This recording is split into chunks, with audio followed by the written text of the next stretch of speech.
After reaching an agreement with President Trump, David Ellison, the son of the second richest man in the world, Larry Ellison, has acquired Paramount, which is the media giant that owns CBS. Larry Ellison is the largest private funder of the IDF. How more just in your face could you get? Just straight up largest private funder of the IDF and F. He's deeply tied to Israel and national security. Also considers Netanyahu a close buddy, a good pal. David, his son, has already announced significant changes at CBS, promising unbiased news coverage. Unbiased. You gather that? Unbiased. See, because it's, you see, folks, because it's unbiased, because the problem is that like just so much of the U.S. media was just talking about this genocide, and the unbiased way to talk about it is to say, oh, there's a genocide, but also a lot of people say, what's Gaza? I've never heard of it. Who? So that's the unbiased way to do it. We'll have someone on who says it's a genocide and someone else who says Gazans have requested to be genocided. We'll have both those people on. And of course, it's also laughable that the U.S. media landscape is actually doing a good job of covering the genocide. They've been shamed over the past few months out of almost 2 years. They've been shamed recently to cover some of the starvation. But for the most part, they've been running cover for Israel to keep committing their genocide. So David has promised unbiased news coverage and varied ideological perspectives, which are widely understood to signal a shift toward right-wing pro-Trump coverage.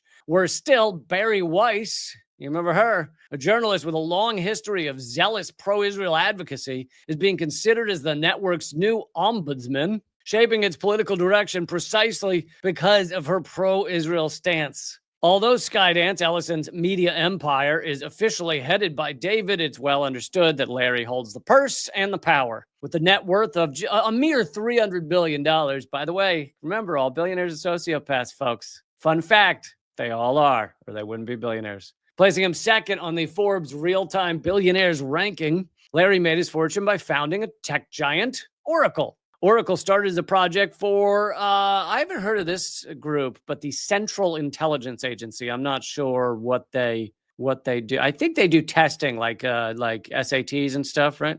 The intelligence agency. Oh, sorry. They're also called the CIA. Indeed, Oracle is named after Project Oracle, a 1970s CIA operation on which Ellison worked. So he was a CIA. He actually was, I missed that part. He was actually working for the CIA before he founded this company. The CIA was Oracle's only customer when it started until it began, which is like the definition of an offshoot, CIA offshoot. We're going to create a company to do CIA stuff because we want it to be in the private sector so we can have deniability. So we'll say, oh, this is not us, it's Oracle. So it was their only customer at first.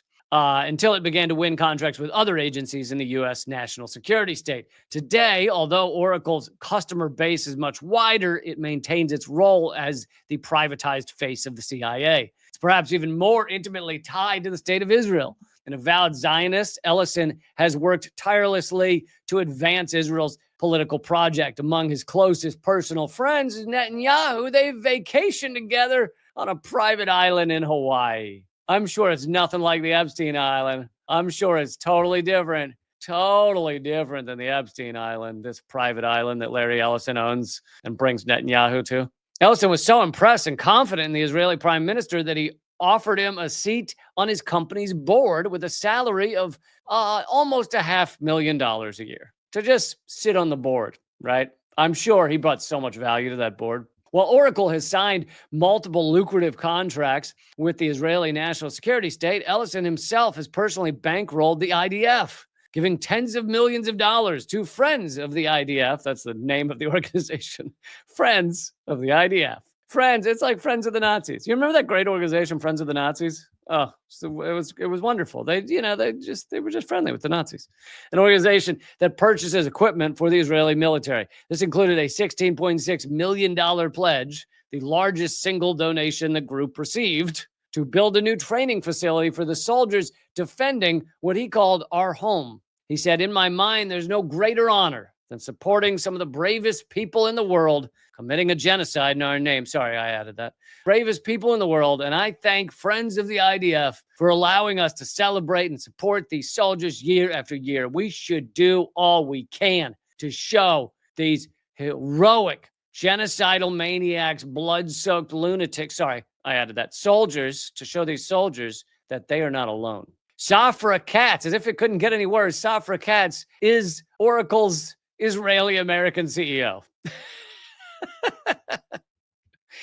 She bluntly explained that any employees uncomfortable with supporting a genocide, and that, of course, is the way Alan McLeod phrased it. I'll thank him for doing that. But she basically stated that if you don't support Israel as they commit genocide, then you should quit working at Oracle.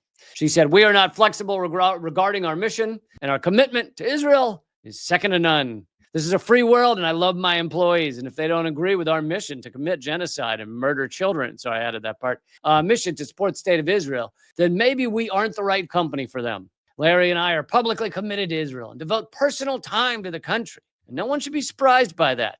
We are blood-soaked fucking lunatics. The news that the Ellisons are planning to buy out Barry Weiss's publication, The Free Press. You probably remember her. She was at the New York Times. Then she left there in a big huff, because when you leave somewhere in a big huff, that's how you get people, that's how you get subscribers and you get a news story out of it. Whereas if you leave a place just like, oh, I think I'll start my own thing, then you don't get that mass of people to follow you.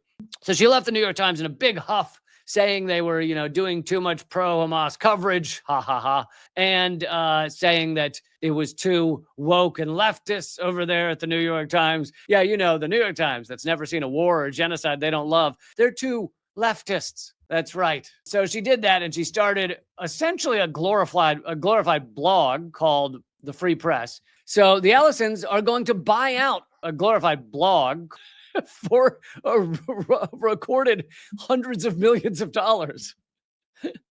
Man, this is how good it is to be pro-genocide. If you love genocide and you love the murder of children, it is so easy to make it in this country. It is so easy to become rich. You just got to align yourselves with this utter garbage, and then you can be rich yourself. Remember that, kids, okay? Don't think you can't make it. If you endorse the starving and murder of children, you can make it in this country too.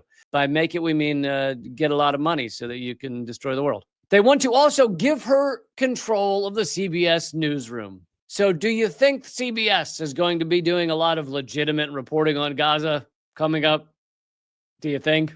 With the largest funder of the IDF owning the company, his son running the company, and then one of the most well-known pro-Israel lunatics running the news department at CBS.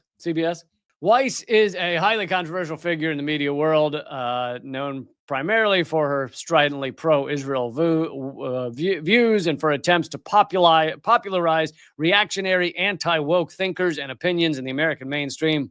Alan McLeod also mentions that TikTok, the social media giant, has recently hired former IDF soldier and Israel lobbyist Erica Mindell to oversee its online hate speech policy, with particular regard to anti-Semitism.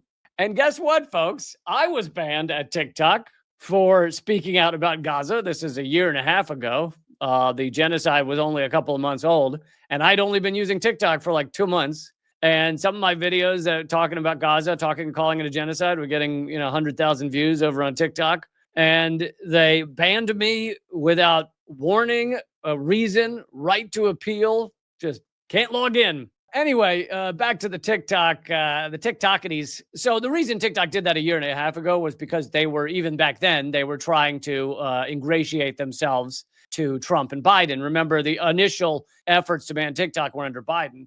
And so they just banned me because let's ban all the people that talk about Gaza. So anyway, as Alan McLeod says, these moves appear to be attempts to placate the Trump administration, which banned TikTok in no small part due to the effect viral videos of Israeli war crimes were having on public support for Palestine. Trump himself tried to force through a sale of TikTok to an American buyer. His close friend, Larry Ellison, was his preferred candidate. He said, "I'd like Larry to buy it." Larry's giant media empire has not yet bought TikTok, but I could see it happening.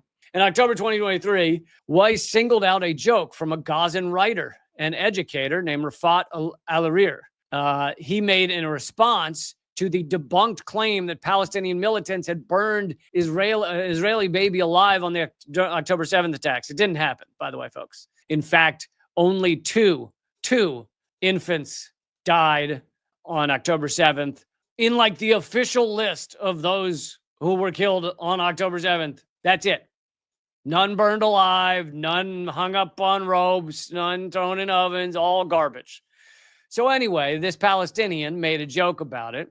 Barry Weiss then goes at him on Twitter, like basically doxes him, says like, hey, minions, go after this guy because he's a sick fuck who makes fun of dead babies. Al-Arir was subject to a torrent of abuse and stated that Weiss's words had put a target on his back. And he said, quote, if I get killed by Israeli bombs or my family is harmed, I blame Barry Weiss. 1 month later, he was assassinated by an Israeli airstrike.